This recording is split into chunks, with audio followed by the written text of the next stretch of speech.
তুমি ব্যর্থ না, আল্লাহর প্ল্যানটা শুধু এখনও দেখা যায়নি। রাতের ঘুম চলে গেছে, সবাই যখন এগিয়ে যাচ্ছে তুমি পিছিয়ে পড়ছো। ফেল করেছো, চাকরি পাচ্ছ না, পরিবার বুঝছে না, মনে হচ্ছে সব কিছু শেষ। আলো আসতে শুরু করে ধীরে ধীরে। জানো, রাসূল সাল্লাল্লাহু আলাইহি সাল্লাম যখন তাইফে গিয়েছিলেন, তাকে পাথর মেরে রক্তাক্ত করে শহর থেকে বের করে দেওয়া হয়েছিল, তবুও তিনি কি হতাশ হননি।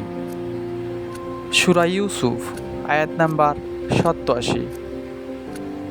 স্পষ্টভাবে আল্লাহ বলেছেন, আল্লাহর রহমত থেকে তোমরা নিরাশ হও না, কারণ শুধু কাফেরেরাই আল্লাহর রহমত থেকে নিরাশ হয়।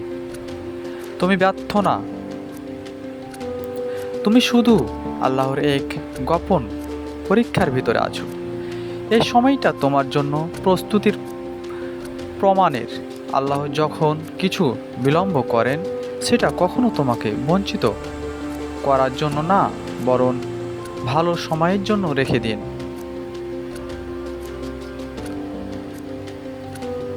শেষ শেষে তোমরা সময় আসবে, কিন্তু অপেক্ষা করো, আল্লাহর উপর ভরসা রেখো।